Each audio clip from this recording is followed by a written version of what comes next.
Assalamualaikum warahmatullahi wabarakatuh.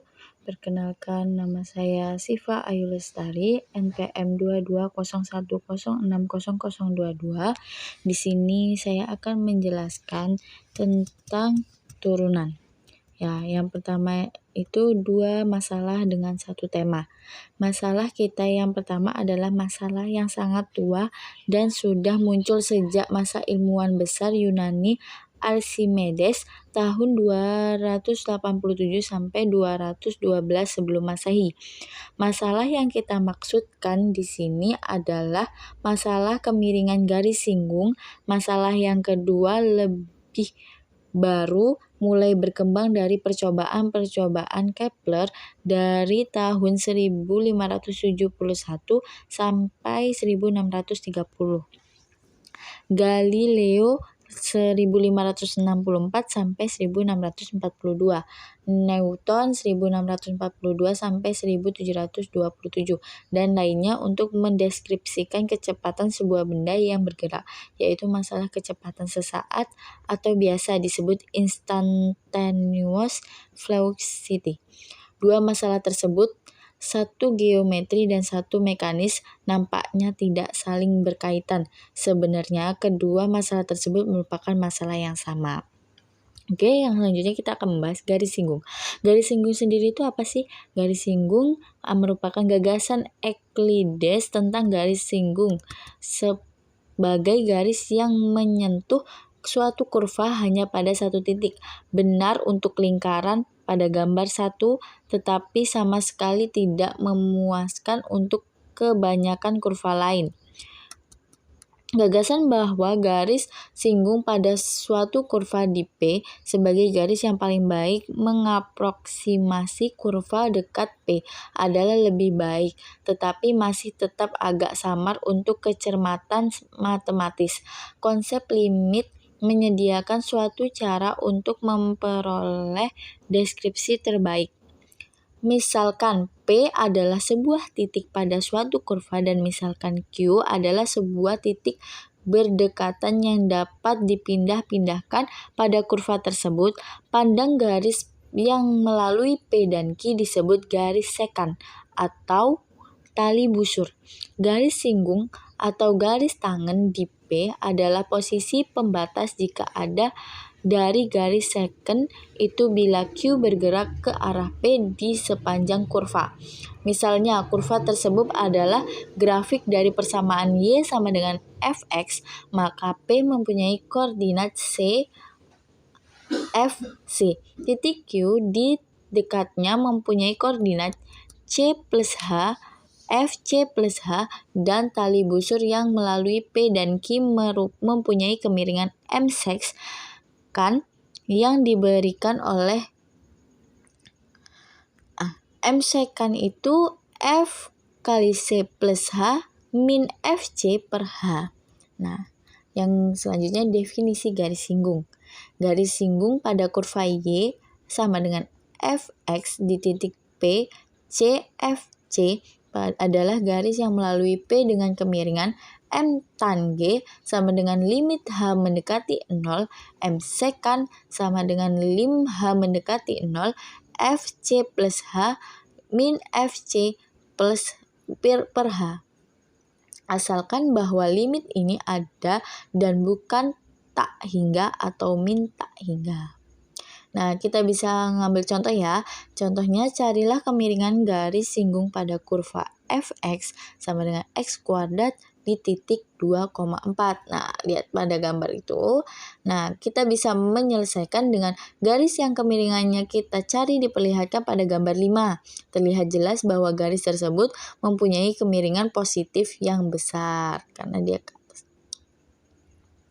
M tan sama dengan lim H mendekati 0, F2 plus H min F2 per H itu lim H mendekati 0, 2 plus H kuadrat min 2 kuadrat plus per H.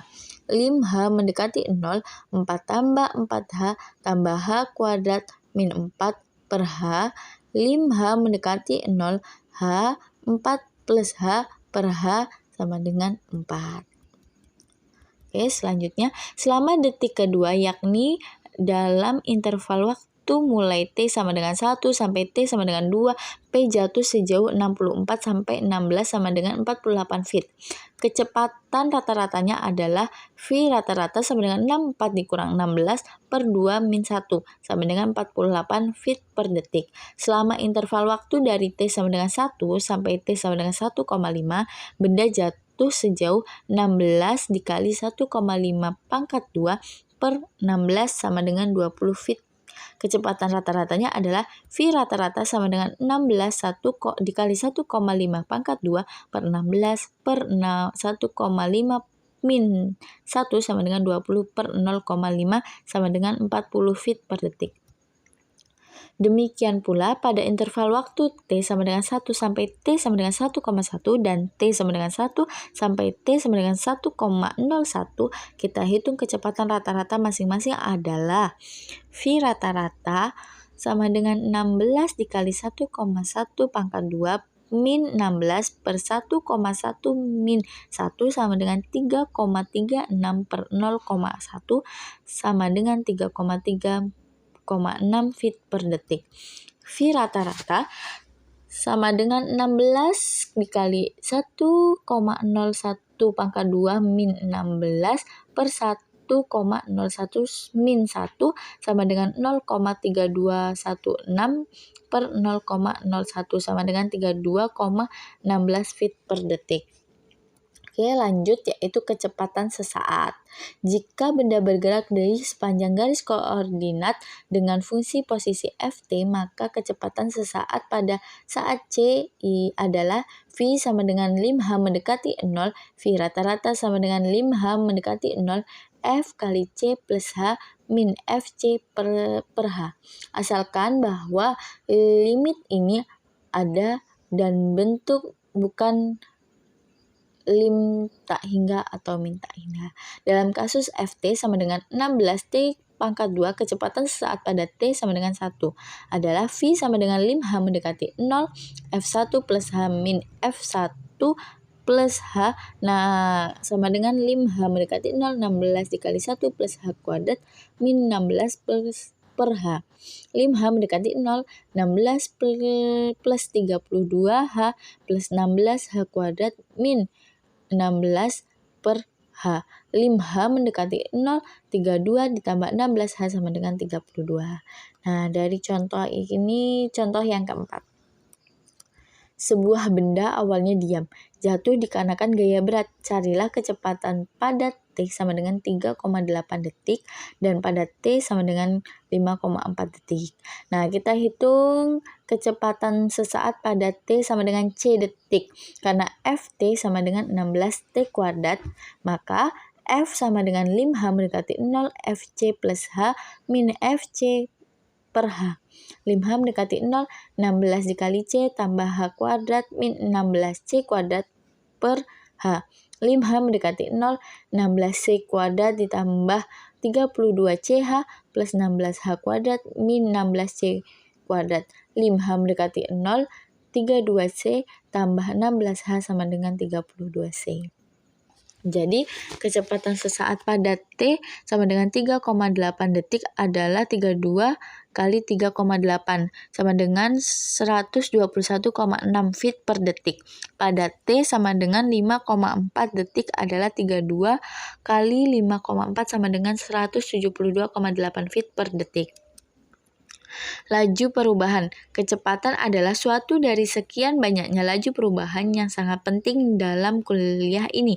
Kecepatan adalah laju perubahan jarak terhadap waktu. Laju perubahan lain yang penting bagi kita adalah kepadatan atau densitas suatu kawat, laju perubahan massa terhadap jarak, pendapat marginal, laju perubahan pendapat terhadap beberapa jenis produk, dan arus listrik atau laju perubahan muat listrik terhadap waktu. Laju-laju ini dan banyak lagi yang lainnya dibahas dalam soal-soal dalam masing-masing kasus. Kita harus membedakan antara laju perubahan rata-rata pada suatu interval dan laju perubahan sesaat pada suatu titik. Istilah laju perubahan tanpa keterangan apa-apa akan bermakna laju perubahan sesaat. Oke, terima kasih telah menonton video ini. Semoga bermanfaat.